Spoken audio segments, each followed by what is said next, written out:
Voilà. À chaque fois, je me fais éclabousser par cette bouteille, par ce bouchon-là. Et je pense qu'on s'est déjà fait tous éclabousser au moins une fois par cette bouteille-là.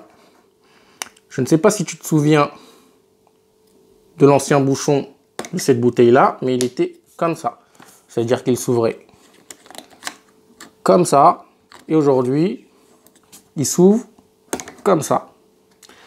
Alors, qu'est-ce qui s'est passé entre l'ancien bouchon et le nouveau bouchon de cette bouteille-là? Alors, je te propose d'étudier aujourd'hui un levier puissant qui permet aux entreprises de rester compétitifs et constants sur le marché. Alors, je t'invite à rester connecté et concentré.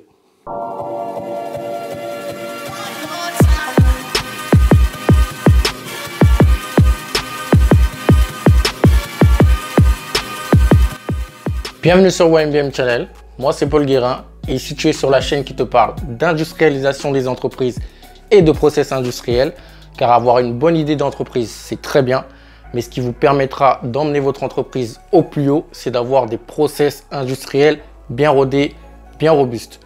Avant de commencer cette vidéo, je vais t'inviter à cliquer sur la petite cloche pour t'abonner et recevoir mes prochaines vidéos. Et surtout, n'oublie pas de partager cette dernière à la fin si elle t'a plu. Alors, qu'est-ce qui s'est passé entre l'ancienne bouteille, donc l'ancien bouchon, la bouteille qu'on a vu tout à l'heure, et le nouveau qui est à clip? Eh bien, la marque a tout simplement décidé d'optimiser son produit. Donc aujourd'hui, nous allons parler d'optimisation industrielle, qui est un levier vraiment puissant et qui permet aux entreprises de rester compétitifs et constants sur le marché. Qu'est-ce que l'optimisation? Optimiser, c'est améliorer un produit qui est déjà existant. Donc, améliorer son fonctionnement, son rendement ou son utilisation. Donc, il faut bien faire la différence entre l'optimisation et l'innovation. Même si les frontières sont des fois très minces. Donc, l'optimisation, elle existe, donc se fait sur un produit qui est déjà existant. Donc, vous avez déjà créé votre produit, il est déjà sur le marché. Et vous décidez de l'améliorer ou d'améliorer son rendement tout simplement pour votre entreprise.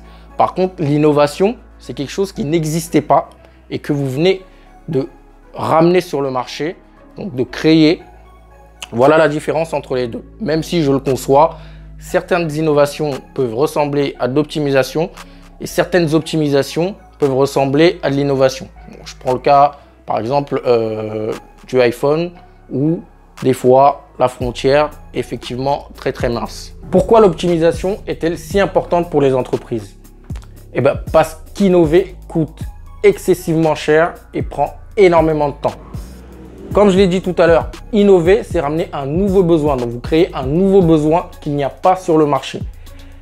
Et innover tous les ans pour une entreprise, c'est quasiment impossible. Par contre, optimiser votre produit tous les ans, tous les 2 ans ou tous les 3 ans, ça, c'est possible.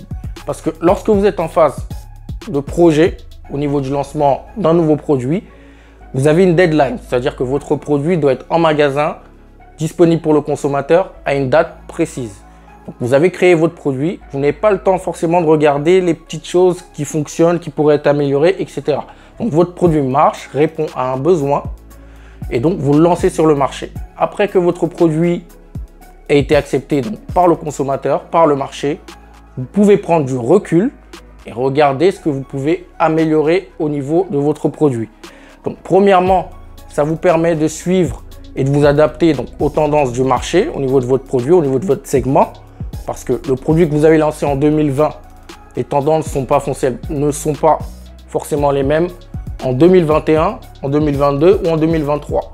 Donc, en fonction des tendances, ça vous permet de vous adapter tout en gardant le même produit. Donc, vous optimisez et ça vous permet aussi de rentabiliser au mieux le produit pour votre entreprise. C'est-à-dire que si vous avez prévu de rentabiliser votre produit donc, en 10 ans, en optimisant ce dernier, vous pouvez faire en sorte qu'il soit rentable plus rapidement, c'est-à-dire en 8 ou en 5 ans par exemple. Alors, selon moi, on peut compter 4 types d'optimisation. Donc, le premier type est l'optimisation visible par le consommateur et qui a un impact au niveau du prix.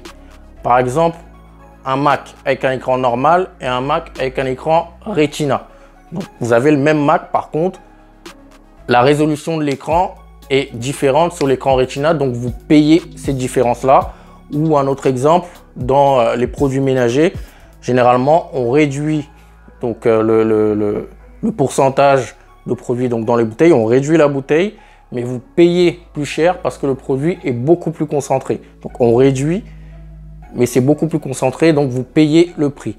Le second type est l'optimisation visible par le consommateur, mais qui n'a aucun impact sur le prix. Par exemple, la bouteille dont on a parlé au début de la vidéo, le bouchon a changé, donc c'est devenu un bouchon à clip.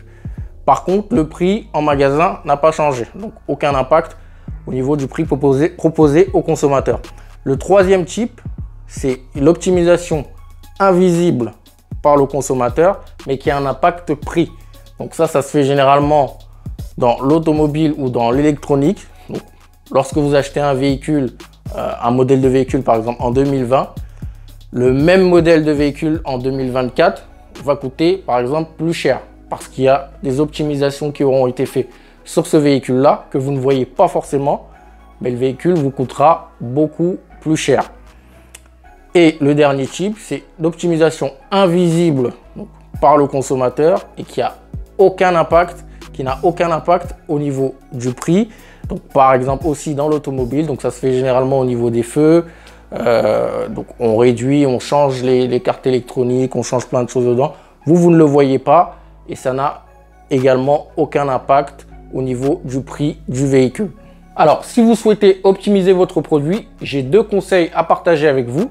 Donc, le premier conseil est de vous lancer dans une optimisation seulement si vous connaissez votre process de fabrication au bout des doigts. Il faut que votre process de fabrication soit maîtrisé avant de vous lancer dans une optimisation. Parce que lorsque vous lancez votre produit sur le marché, c'est à ce moment-là que vous allez faire le plus d'erreurs. Donc, le consommateur le verra forcément pas, mais vous ferez le plus d'erreurs. Donc ça peut être au niveau de la logistique, au niveau des prévisions de la demande, au niveau de votre process industriel de fabrication, au niveau des achats. Vous faites le maximum d'erreurs. Et à partir du moment où vous avez enregistré toutes les erreurs que vous pouvez faire et vous les avez corrigées, vous connaissez votre process sur le bout des doigts. Vous le connaissez au moins à 90%.